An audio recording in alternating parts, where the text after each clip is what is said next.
Good morning everyone. In this video we will learn about formal and informal organization. First we'll watch a small module together and then we'll start with the explanation part. So let's start watching this module. Formal and informal organization. The structure of an organization incorporates both formal and informal structures. Formal organizational structure is one where relationships are definite and predetermined, whereas informal organization structure is where relationships are not definite. Let us discuss formal organization first. Formal organization structure is a system with well-defined jobs, having well-defined interrelationships. It is based on rules and procedures as well as division of work. This kind of structure is laid down by the top management and emphasizes on the work to be performed. Now, let's study the features of informal organization. An informal organization originates from within the formal organization as a result of personal interaction among the employees. As a result, it has no definite structure or form and is not based on any rules and procedures. It has independent channels of communication and is not deliberately created by the management. Instead, it originates on its own.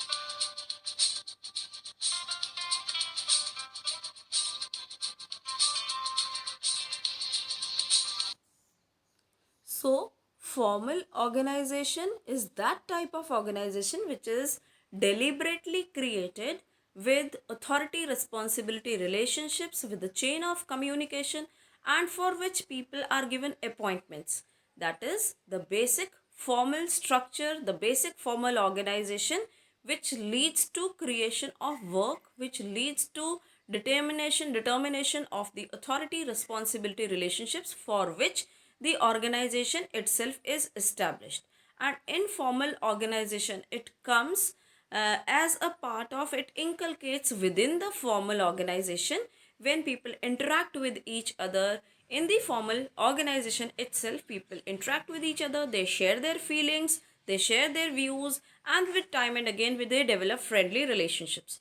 So informal organization is, it comes from within the formal organization. For the formal organization, people are given the appointments, they do the work for earning the salaries, they do their jobs. But informal organization leads to development of friendly relationships, and it can be such for communication in the informal organization can be within any department with any person as per their personal relationships which are developed within the formal organization. Now let's focus on the further detail of the formal and informal. The structure of an organization could both be formal and informal, and the formal organization is based on the relationship which is definite, for which the people have been given appointment and the entire work is predefined, entire work is decided beforehand. But in formal organizations, relations are not definite. They develop within the formal organization while people are at work. They interact with each other. They share their points, views, happiness, joys, sorrows. They share their birthdays together. They share their tiffins together. This is all informal. So let us see what are the advantages of formal organization, which is deliberately created just for the sake of achieving the aim of the enterprise. It makes fixation of responsibility easy because it is based on the chain of communication, that is authority responsibility relationship.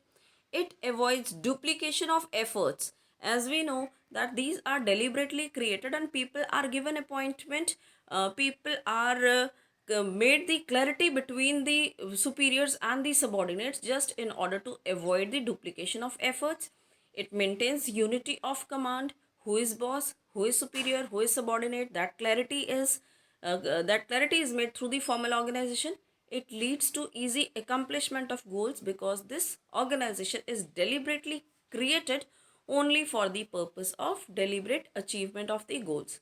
It provides stability to the organization. But formal organization has some disadvantages also. It may lead to delay in work due to long chain of command.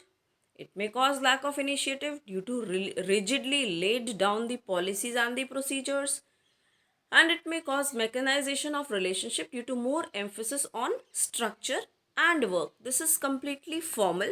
This is deliberately created for achieving the goals of an enterprise. So this way, formal organization is only for the purpose of achieving the goals, which may lead to mechanization of work on the part of the employees. Now let us see what is an informal organization. As I told you beforehand, people, when they gather together, when they work together, when they are within the formal organization, they share their joys, sorrows, they share their feelings. So they spend time together and develop relations with each other. Those good relations do not lead to any specific direction of communication, and people may communicate with their friends, whether they are bosses, whether they are superiors, subordinates. There is no such formal line of communication in the formal organization. It is just coming from the formal structure, from the formal organization, which was deliberately created. So this leads to faster spread of information as well as quick feedback. Secondly, it helps to fulfill social needs of the employees. We are all social beings. We all need to be friendly with each other. We all need to be affectionate with each other. And when we spend time together, we become good friends also. So this organization, which is leading to creation of feeling, emotions, friendships and all, it helps in fulfilling the social needs of the employees and enhances their job satisfaction. People will feel happy at the workplace. This contributes towards the fulfillment of organizational objectives. But it also has some limitations. Let us see what are the limitations. Before that, we'll see an example as flashed on your screen. Google Incorporation. Any employees are encouraged to form different interest groups that range from dancing to bowling, women empowerment to social issues, etc. Google has over thousands of groups that varies from having 2 members to over 1,000 members. The company also has employee resource group that are employee initiated entities which receive financial support from Google and represent social cultural minority groups working in the company. Now let us see what are the negative points of informal organization. It leads to creation of rumors which work against the interest of the formal organization. It resists changes causing delay or restricted organizational growth. It pressurizes members to conform to the group expectations. So this way we come to know that though formal organization, the basic aim of any enterprise is to achieve the profits.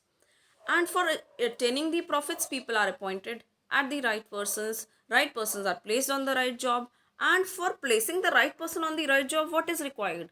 A creation of such an environment, a creation of authority responsibility relationship, which is a formal organization. People are appointed to do the work. But with time, with this formal organization, within the framework of formal organization, informal organizations come within because of the people spending time together, because of their sharing of joy, sorrows, because of their emotional needs. What happens? They are coming together, and this informal organizations come within the formal organization, and this is not deliberately created. But both are important, both are complementary to each other, because informal also leads to happiness of the employees, and when the employees are happy, they will work, the formal organization will also work successfully. So I hope both are clear to you. In the next video, I'll explain you about the difference between the formal and informal organization. Thank you.